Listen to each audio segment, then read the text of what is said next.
Hello, bonjour, bonsoir à toi, dépendamment de l'heure à laquelle tu nous suis. Mon nom est Ariane Kisanga et bienvenue sur Alpha Ministries. Un bonjour spécial aussi à toi qui nous suis à la télévision à travers Nyota TV, Canal+, la chaîne 366 et à toi aussi qui nous suis sur les différentes plateformes de réseaux sociaux, que ce soit Facebook ou YouTube. Comme je disais, mon nom est Ariane Kisanga et bienvenue sur Alpha Ministries. Alors, as-tu créé de l'espace pour Dieu? Est-ce que tu es prêt à passer 20 à 30 minutes maximum avec moi dans la parole de Dieu, dans le partage de sa parole? J'espère que tu as créé de l'espace pour Dieu. On va commencer par la prière. Et notre prière aujourd'hui est tirée du livre de Matthieu, Matthieu 6, versets 9 à 10. La parole de Dieu dit, voici donc comment vous devez prier. Notre Père qui est aux cieux, que ton nom soit sanctifié, que ton règne vienne, que ta volonté soit faite sur la terre comme au ciel. Demander la volonté de Dieu dans sa vie, demander à ce que ta vie soit une réflexion de la volonté de Dieu, c'est aussi une forme d'adoration, c'est une forme de se laisser conduire par Dieu, c'est une forme de dire au Seigneur, c'est toi qui es Seigneur, c'est toi qui es Dieu, c'est toi qui es roi au-dessus de tout et je mets ce que moi j'aime, ce que moi je veux à part pour te suivre. Alors je veux que là où tu te trouves, que tu puisses te rejoindre à moi, que tu dises au Seigneur, oui, ta volonté est difficile à accepter, oui, ta volonté est différente de la mienne. Oui, ta volonté m'emmène dans un chemin que j'avais pas pensé. Oui, ta volonté m'emmène dans un chemin que j'aurais jamais imaginé de moi-même. Mais parce que c'est ta volonté, parce que toi tu es souverain, parce que toi tu es mon Dieu, parce que tu es mon sauveur, parce que tu es celui qui m'a créé, parce que tu es celui qui me connaît mieux que moi-même. Seigneur, je m'abandonne à toi. Que ta volonté soit faite sur ma vie, que ta volonté soit accomplie dans ma vie. Élève ta voix là où je te trouve et parle au Seigneur. Adore le Seigneur tout en demandant que dans ta vie, que sa volonté soit faite, tout en demandant que ta vie devienne une réflexion de la volonté du Seigneur, tout en demandant que ce que tu fais, que ce que tu vas entreprendre, que ce que tu vas entreprendre soit vraiment le reflet de la volonté de Dieu. Tu dis, Seigneur, pas ma volonté, mais la sienne. Pas ma volonté, mais ta volonté dans ma vie. Pas ma volonté, mais ce que toi tu désires pour moi. Seigneur, que moi je puisse disparaître totalement afin que toi tu apparaisses. Que moi je puisse totalement me rabaisser pour que toi tu deviennes de plus en plus visible dans ma vie. Que ce soit pas moi qu'on voie, mais qu'on puisse te voir toi, le souverain. Qu'on puisse te voir toi, le roi de gloire. Qu'on puisse te voir toi, le Tout-Puissant. Tu as envie de dire au Seigneur et dis au Seigneur là où tu te trouves que toi, tu n'es rien. Tu n'es qu'un instrument. Tu n'es qu'un instrument pour sa gloire. Tu n'es qu'un instrument. Tu n'es qu'une personne qui est là pour servir à porter Jésus. Tu n'es qu'une personne qui est là pour servir à porter le nom de Jésus. Parce que seul au nom de Jésus, seul le nom de Jésus a droit à tout ce qui est gloire, tout ce qui est honneur. Seul le nom de Jésus-Christ mérite tout cela. Alors tu veux juste abandonner, abandonner ta vie, abandonner ce que toi tu penses être bon pour toi et juste dire au Seigneur, je suis là, je suis disponible, je crée de l'espace pour toi. Seigneur, fais de ma vie ce que tu veux, fais de ma vie un reflet de toi. Prie en ça au nom de Jésus. Oh Saint-Esprit, nous t'invitons encore pendant ce moment. Saint-Esprit, fais de ce temps de partage ce que toi tu as prévu. Saint-Esprit, fais de ce temps de partage selon ton agenda. Nous voulons t'entendre nous parler, nous voulons t'entendre nous guider, nous voulons t'entendre nous diriger. Nous voulons que la volonté de Dieu soit faite aujourd'hui pendant ce temps de partage. Dans le nom puissant de Jésus, nous avons ainsi prié et les saints de Dieu disent Amen, amen, amen, amen. Alors, on va continuer cette semaine avec un sujet qu'on a commencé il y a plusieurs semaines en arrière. C'est Jephthé, deux points, quand Dieu ouvre. Et nous sommes à notre troisième partie aujourd'hui. Alors, les références bibliques restent les mêmes. On reste dans Juge 10, du verset 18 jusqu'au Juge 12, au verset 7. Mais on va mettre un accent aujourd'hui sur Juge 11 de 1 à 11 et Juge 12 jusqu'au 7. Le verset 7 plutôt. Je ne veux pas lire, faute de temps, mais je t'encourage vraiment à prendre le temps et à lire. Commence vraiment dans Juge 10 au verset 18 et va avec jusqu'au Juge 12 au verset 7. Et toi-même, fais une liste de qu'est-ce que Dieu t'apprend. Qu'est-ce que tu apprends sur Jephthé? Qu'est-ce que tu apprends de l'histoire de Jephthé? Quelles sont les leçons que toi, tu es en train de tirer toi-même dans ton temps de méditation. On va continuer. Au début, j'avais introduit en disant qu'on fera en 3 parties. On a la première partie qui était l'introduction, la deuxième partie qui était la première leçon que nous avons appris de Jephthé. Aujourd'hui, nous allons en voir 2 ou 3 leçons, mais à cause du temps, au lieu que ce soit en 3 parties, on va en faire en 4 parties. Donc, ce qui fait que la prochaine fois, c'est qu'on va finalement clôturer cette étude de Jephthé, à moins que l'Éternel donne encore d'autres révélations. Et là, on va continuer avec. Juste pour faire une récapitulative de euh, de ce que nous avons parlé les 2 dernières semaines. On parle de l'histoire d'une famille, la famille de Galad, qui sont des descendants de Manassé, qui ont comme pour arrière-grand-père Joseph. Et cette famille traverse un temps de crise parce que le papa Galad a eu un enfant au nom de Jephthé avec une prostituée. Alors quand Galad meurt, ses enfants qu'il a eu avec sa femme à la maison grandissent et décident de chasser Jephthé de la maison. Ils disent à Jephthé qu'il ne peut pas avoir part à leur héritage. Leur héritage, bien entendu, s'il s'agissait de la terre qui est l'identité d'une famille, la terre, quelque chose qui pouvait rester dans une famille de génération en génération. Les frères de Galad, les frères de Jephthé le chassent, lui disent qu'il ne peut pas hériter avec lui, il ne peut pas avoir cet héritage avec eux, il ne peut pas partager l'héritage avec eux. Avec ce rejet, Jephthé va et il devient maintenant leader d'une gang, leader des personnes qui étaient des malfaiteurs, des personnes qui étaient hors la loi. Pendant ce temps, c'est vrai qu'il y a déjà cette crise interne qui se passe dans cette famille de Jephthé, la famille de Galad, mais après, il y a maintenant aussi les Ammonites qui se lèvent, qui veulent attaquer Galad. Ils veulent attaquer Galad pour sa terre. Ils veulent prendre la terre qui appartient à Galad. Et Galad se retrouve sans leader. Galad se retrouve sans valiant guerrier. Galad se retrouve sans personne qui peut venir combattre à sa place. Galad maintenant va rechercher encore la personne qu'ils avaient rejetée. Galad va rechercher les frères de Jephthé, vont chercher Jephthé pour qu'il puisse rentrer et combattre pour eux contre les Ammonites et ils promettent à Jephthé que si cela se passe bien, que si Jephthé gagnait, ils vont remettre à Jephthé la place qui lui est due en disant qu'ils vont te donner, viens combattre avec nous et on va te mettre leader, on va te rendre responsable, on va te rendre la personne haut placée et tu seras au-dessus de nous tous, qui était une position que Jephthé avait déjà dès le début parce qu'il était le fils aîné de Galad, mais ils ont pris ça. Quand on attaque cette terre de Galad, Galad était connue comme une terre qui faisait pousser des herbes qui pouvaient être utilisées dans la guérison, dans la médecine, on pouvait utiliser les herbes qui poussaient à Galad pour guérir des gens. Mais pendant ce temps de crise, la question est posée à Galad s'il n'y a plus de bombes, s'il n'y a plus moyen d'obtenir guérison à Galad. Parce que pendant le temps de crise, même la personne la plus performante ne sait pas donner le meilleur de soi. Une famille qui passe un moment de crise ne sait pas produire le meilleur de soi. Et ça peut emmener des moqueries par-ci, par-là. Jephthé, le nom de Jephthé veut dire Dieu ouvre. Alors, quand les anciens de Galad ou les frères de Jephthé viennent vers lui pour lui demander de rentrer avec eux, ce qu'ils essayent de dire, c'est qu'ils ont en fait prié à Dieu. Ils demandent à Dieu, Seigneur, ouvre cette porte de guérison pour nous, ouvre cette porte de restauration pour nous, ouvre cette porte de délivrance pour nous, parce qu'on est en train de combattre un ennemi qui est plus fort, un ennemi qui veut prendre notre place. Seigneur, ouvre une porte pour nous. Et Dieu leur donne comme raison, comme réponse plutôt, il leur donne Jephthé. Comme aujourd'hui, moi et toi, notre réponse à la réconciliation, notre réponse à la délivrance, notre réponse à la restauration, c'est Jésus-Christ. Et on a vu la première leçon que nous avons appris de Jephthé, c'est que Jephthé a été capable de surmonter le rejet. Nous avons dit que le rejet est un sentiment négatif. Le rejet est un sentiment que tout le monde peut avoir expérimenté une fois. Ça peut être rejeté au travail, rejeté d'une relation, rejeté, je ne sais pas, d'un projet que tu pouvais faire. Ici, Jephthé a été rejeté par sa famille. Mais ce rejet qui est un sentiment négatif peut pousser quelqu'un à accepter une situation ou des circonstances ou même des conditions que normalement la personne ne devrait pas accepter.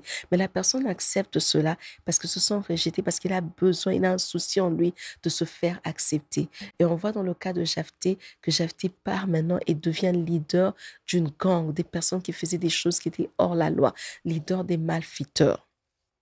Et comment Jephthé a fait alors pour surmonter ce rejet? Nous avons vu 3 points. Premièrement, c'est que Jephthé a passé son temps à perfectionner ses compétences. C'est vrai que quand il est allé être leader des malfaiteurs, ce qu'il faisait, c'est des choses hors la loi. Mais c'est pas ça notre focus. Notre focus, c'est de voir que Jephthé n'a pas passé du temps juste à pleurer. Jephthé ne s'est pas apitoyé sur son sort. Jephthé n'a pas passé le temps à pleurer, à se poser des questions, à blâmer les gens. Au contraire, il a pris ce qu'il avait comme outil, ce qu'il savait faire. Il est allé mettre ça au service des autres. Et en faisant cela, en tant que gang, c'est toujours une bataille après une autre, une bataille après une autre. En faisant cela et en se battant constamment, Jephthé a pu perfectionner la chose qu'il savait faire le mieux. Jephthé a pu perfectionner son don, son talent, qui était la bataille. Alors, quand sa famille vient pour chercher Jephthé, ils ne viennent pas chercher Jephthé parce que c'est leur frère. Ils ne viennent pas chercher Jephthé parce qu'ils se sentent mal de l'avoir chassé de la maison. Ils viennent pas chercher Jephthé parce qu'ils ont maintenant finalement besoin de partager leur héritage avec Jephthé. C'est pas pour ça. Ils viennent chercher Jephthé parce que Jephthé a la solution à leurs problèmes. Ils viennent en fait chercher Jephthé parce que Jephthé est la solution à leurs problèmes. Leur problème, c'est les Ammonites. Leur problème, c'est un manque de leadership. Leur problème, c'est un manque d'un vaillant guerrier, une personne qui a dit se lever contre les Ammonites. Et Jephthé est ce vaillant guerrier. Jephthé est cette personne qui apporte la solution à ses frères. C'est pour ça qu'on cherche Jephthé. Cela veut dire quoi? Cela veut dire que dans la vie, quand une porte t'est fermée, quand tu fais face au rejet, quand tu ne sais pas comment avancer, au lieu de passer du temps à juste pleurer, te poser des questions, blâmer les gens, blâmer ceci, blâmer cela, tu devrais en fait prendre un moment, réfléchir un peu et faire comme une évaluation de tes atouts, de tes talents, de tes dons. C'est quoi que tu sais faire mieux qu'une autre personne? C'est quoi que tu es capable de faire très bien que les autres ne sont pas capables de le faire? C'est prendre tout cela et maintenant perfectionner, travailler dessus jusqu'au point où tu deviens tellement bon que tu es connu par la valeur ajoutée que tu emmènes. Tu n'es pas simplement connu comme le frère d'une personne ou la sœur d'une personne, mais tu es connu pour la solution que tu apportes.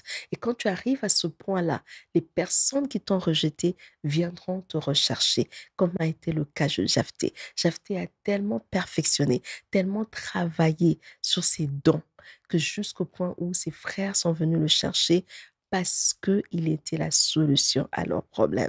C'est vrai que tu as été rejeté. C'est vrai que tu n'as pas été capable de faire ce que tu voulais faire. Mais maintenant, dans ton temps de rejet, est-ce que tu es devenu la solution pour les personnes qui t'avaient rejeté? Est-ce que tu es devenu la solution à un problème? Est-ce que tu es capable d'ajouter une valeur? On dit que tu ajoutes la valeur quand tu peux résoudre un problème, quand tu peux être la solution à un problème. C'est quand on parle d'amener la valeur, d'apporter de la valeur ou d'ajouter la valeur. Est-ce que tu es capable d'ajouter la valeur? Est-ce que tu es mieux que ce que tu étais hier? Deuxièmement, nous avons vu que Jephthé a surmonté le rejet parce qu'il a appris à pardonner ses frères.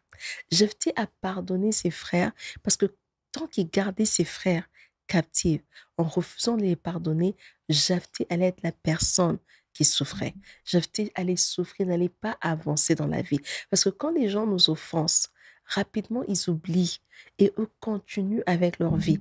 Mais nous qui refusons de pardonner, on pense encore à cette blessure, on pense encore à ces paroles, on pense encore à un acte, on pense encore aux choses qui nous ont été faites et cela emmène à nous un mauvais ressentiment et on garde les gens captifs. On est comme dans une prison et en fait, c'est nous-mêmes qui nous emprisonnons parce qu'on refuse de pardonner. Jephthé savait que si ils allaient gagner contre les Ammonites, ils devraient faire front commun, mais ne pouvaient pas faire front commun sans pardonner ses frères. Jephthé savait que le combat de ses frères était son combat. Il savait que l'ennemi de ses frères était son ennemi. Il était conscient que oui, les problèmes peuvent arriver dans une famille, mais en moins qu'une famille vienne ensemble en unité, c'est seulement là que la famille pourra vaincre un ennemi commun. Et c'est pour ça que Jephthé a pardonné ses frères. Troisièmement, nous avons vu que Jephthé a surmonté le rejet parce que Jephthé a pu reconnaître la place de Dieu.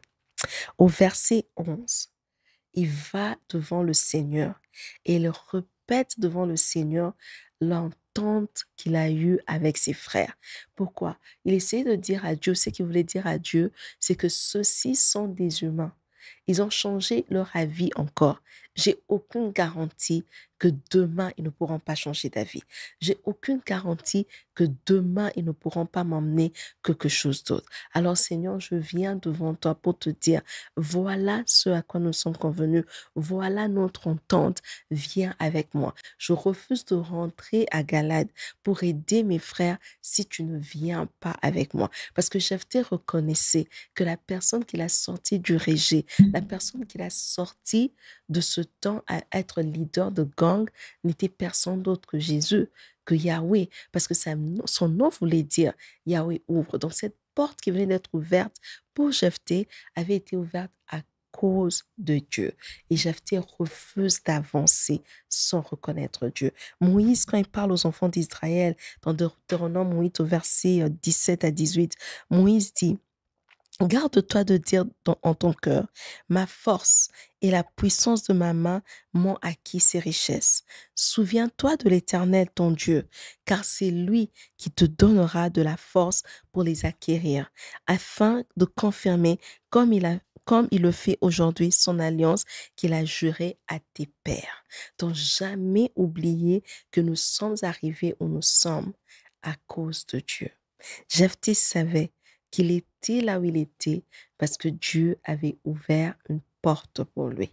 Dieu avait ouvert cette porte de restauration, cette porte de délivrance, et il refuse d'y accéder, d'aller dans la gloire, de gagner la bataille contre les Ammonites sans pour autant avoir l'assurance que Dieu est avec lui. Est-ce que dans notre vie, est-ce qu'on n'échoue pas juste parce qu'on est rapide à oublier Dieu? Est-ce qu'on n'échoue pas parce que tant que Dieu a ouvert une porte et qu'on a avancé, on arrive à un certain niveau de confort, qu'on oublie même ce qui nous a emmenés à ce niveau-là? Moïse a dit aux enfants d'Israël, n'oubliez pas que ce Dieu qui vous donne la force d'acquérir les richesses. Aujourd'hui aussi, j'aimerais encore nous dire de ne pas oublier que c'est Dieu qui nous donne la force d'acquérir les richesses. Alors pour aujourd'hui, on va encore voir les autres leçons que nous tirons toujours de cette histoire de Jephthé. Jephthé avait une connaissance de son combat. Il avait une connaissance historique qui lui donnait un pas d'avance contre les Ammonites. Jephthé accepte d'aller combattre pour ses frères contre cet ennemi. Mais quand il arrive à Galade, Jephthé ne prend pas tout de suite ses armes pour aller en bataille. Il écrit d'abord au roi d'Ammon pour savoir pourquoi il veut se battre contre eux. Il écrit pour savoir pourquoi ce roi veut venir en combat contre lui. Il veut savoir c'est quoi la raison de la bataille. Et à sa grande surprise, les Ammonites lui donnent une réponse, mais la réponse qu'on lui donne n'est même pas la bonne. Jephthé regarde et commence maintenant à donner aux Ammonites une leçon d'histoire. Il dit, voici ce qui s'est passé. Israël n'avait jamais pris ta terre. Parce que les Ammonites combattaient Galade en disant que Galade, c'est la terre qui leur appartenait et que Israël était venu prendre. Alors Jephthé leur donne tout l'historique depuis que Israël avait quitté Égypte et par les chemins par lesquels plutôt Israël est passé et les terres qui appartenaient à Israël. Il dit, on n'a jamais pris votre terre parce que cette terre ne vous appartenait pas dès les débuts. Mais malgré cela, Amon décide quand même d'aller et de combattre Israël. Amon décide quand même d'aller et d'entrer en bataille avec Israël. Et parce qu'ils étaient ignorants, parce qu'ils ne savaient pas pourquoi ils combattaient. Mais Jephthé avait cette connaissance historique. Jephthé gagne contre les Ammonites avec la faveur de Dieu, bien sûr. Alors dans ta vie, dans nos vies, est-ce on subit des défaites?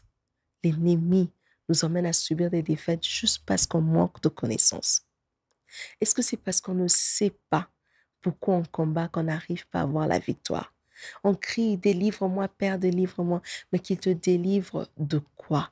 Est-ce que tu sais même pourquoi tu demandes la délivrance? Est-ce que tu sais la source de ce combat que tu veux mener? Où est-ce qu'elle est, cette source? Est-ce que tu sais pourquoi tu combats?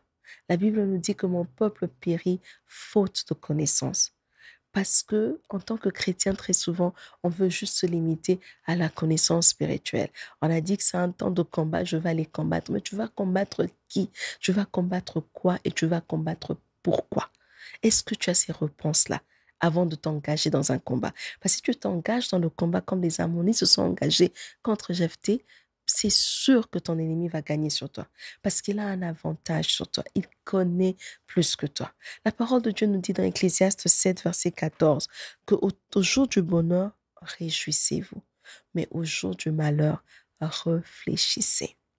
Quand le médecin t'a donné ce diagnostic, est-ce que tu es rentré, tu as juste accepté la parole du médecin, ou est-ce que tu as pris un temps de faire même une recherche pour comprendre de quoi il s'agit, pour voir s'il n'y avait pas des traitements alternatifs? Est-ce que tu as pris un temps de lire ta parole? Qu'est-ce que Dieu dit de ta situation? Tu vas combattre ce démon de célibat. Mais est-ce que tu as pris un temps de comprendre dans ta famille, c'est quoi les antécédents? Qu'est-ce qui se passe dans ta famille en ce qui concerne le célibat avant de te engager dans cette bataille-là? Est-ce qu'on prend le temps d'étudier?